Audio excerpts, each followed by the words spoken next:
For over 200 years, Americans of all faith traditions have come together, put their shoulders to the wheel of history, and made this country what it is today.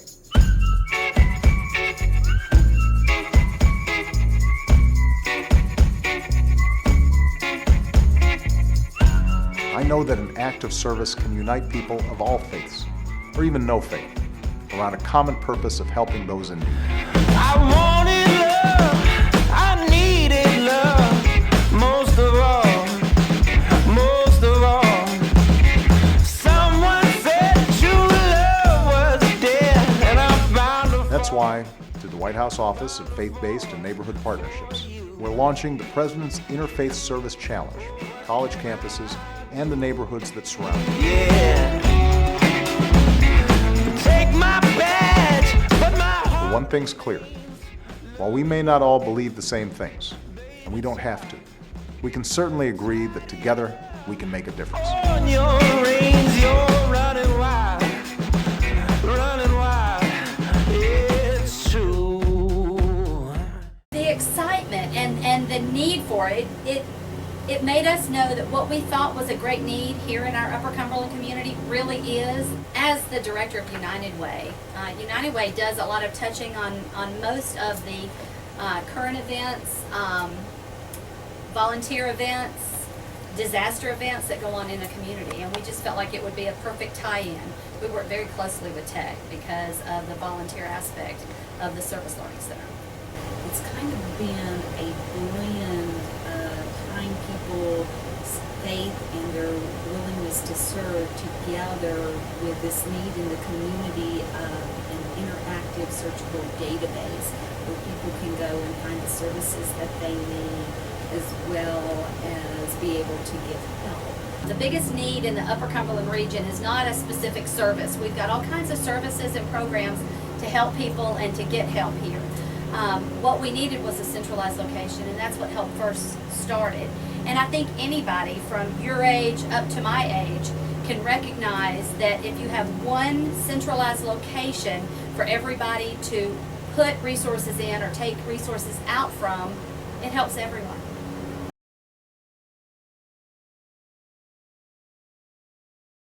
Really seeing the good in the project, has definitely affected me. I think that it's great to, see a large, diverse group of people coming together to make this project happen. And also, it's whether you need to get help or you've got help to give, this website literally lets you come together and let those people, intermingle, because we have a saying in the web design world that, if you could have the best website in the world, but nobody knows about it, nobody sees it, well, what good is it? Well, the same thing I think is true for people that want to volunteer or people that need help. It's just a really great thing to be able to put people together that have common interests. Some people have help to give, other people need help.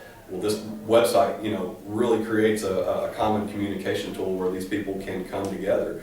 And, being able to, one, of course, set that up, and then also see it flourish, that it really does definitely affects me in a positive way.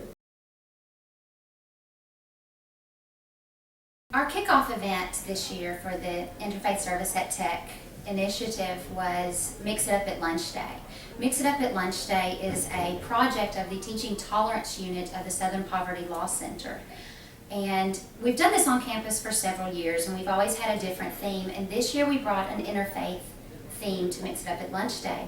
And basically it's an event where students from all over campus, in addition to community members that aren't a part of the Tech community, can come together, have lunch. Usually it's a very diverse lunch, so we get to taste food from different backgrounds.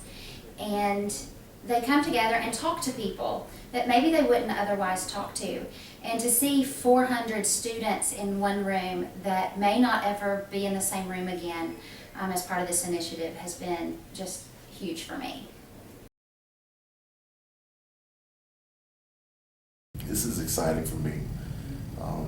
And I hope it kind of gives a shot in the arm to faith-based communities, not just the Christian community, but all faith-based communities, to let's get up and ignite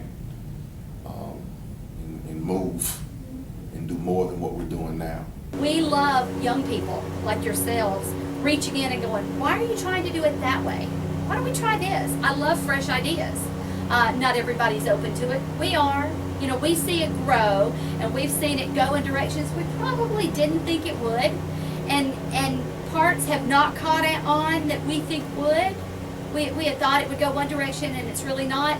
But we're fine with that because everybody in their diversity, in their interfaiths, putting a little bit into it, it is growing. It's getting bigger, and everybody feels like they're a part of it, which is going to make it continue.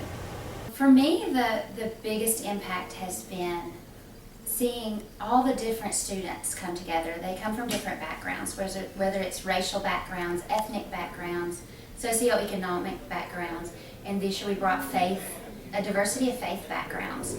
And seeing these students, not only the student leaders of student organizations come together, but also the students themselves.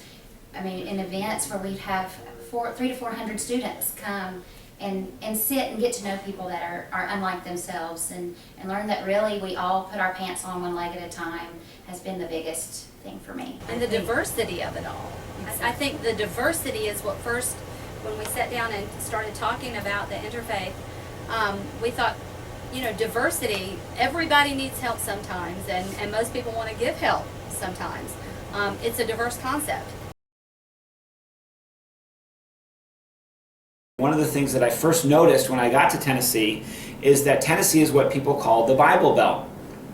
And so when a person talks about religion, they tend to assume you mean Christian, like Christian is the only religion.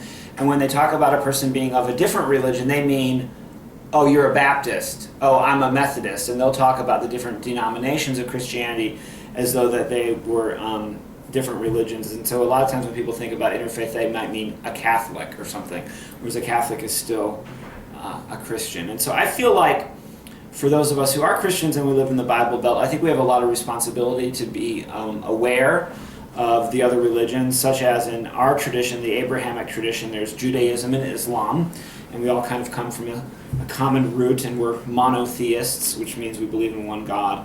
And then there are also many, many other religions, such as Buddhism and Hinduism, and then there's different New Age religions and pagan religions and things of this nature, Native American, and so on. And I just felt like anything that was happening here at Tennessee Tech that promoted dialogue between religions is a good thing. It's something that I really believe in, even though we might interpret the Bible differently, or maybe you don't even read the Bible. Maybe you have a different faith tradition, and that would even include atheists and agnostics and people who don't have a faith tradition. They have some view of the world or some belief that motivates them. And so any activity that encourages dialogue and conversation and tolerance and respect between those groups is incredibly important to me. When we added to that, based on the call put out by President Barack Obama in the White House, the aspect of service, of serving others, and that we would use our faith as a motivating factor to be involved in service side by side with people perhaps from different faith traditions. Even though I knew it would take some time and effort to be a part of this year-long endeavor, I knew immediately it's something that I wanted to be involved in, because I feel that this is a lifelong journey that all of us are on, where learning to better understand your fellow woman or man that's a class that you never get to finish. That's a grade you never get to get an A and say, I'm done learning how to love my fellow human and learn how to tolerate and walk in peace with my fellow person. And I was particularly motivated by working with Dr. Haynes and Michelle Huddleston and Shelley Brown and some of the other people involved in this endeavor, because they had such a clear idea of how we would translate the spirit of interfaith with actual, concrete, tangible things that would work towards the betterment of Cookeville and the Upper Cumberland region.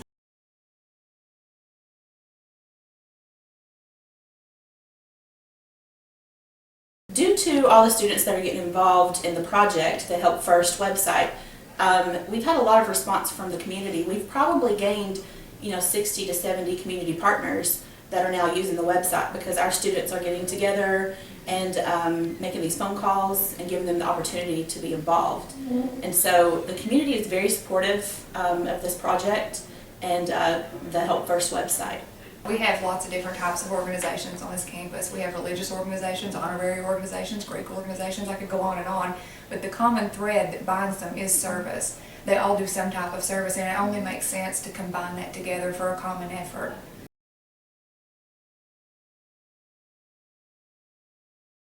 It was really awesome to see the community come together and just work on this project with us so easily. Like, there's no hesitation from people. They just got involved, and I thought that was awesome that professors, other students, random people from the community just decided when they heard about this that they wanted to get involved with us. It really just opened my eyes to see what could be done and what was already being done. What's happening is very inspirational, I think, for both of us, in that when we added the ISAT to what we're already working on with the Help First, then all of a sudden it was like everything took flight. Just to be sane, all the while I know it.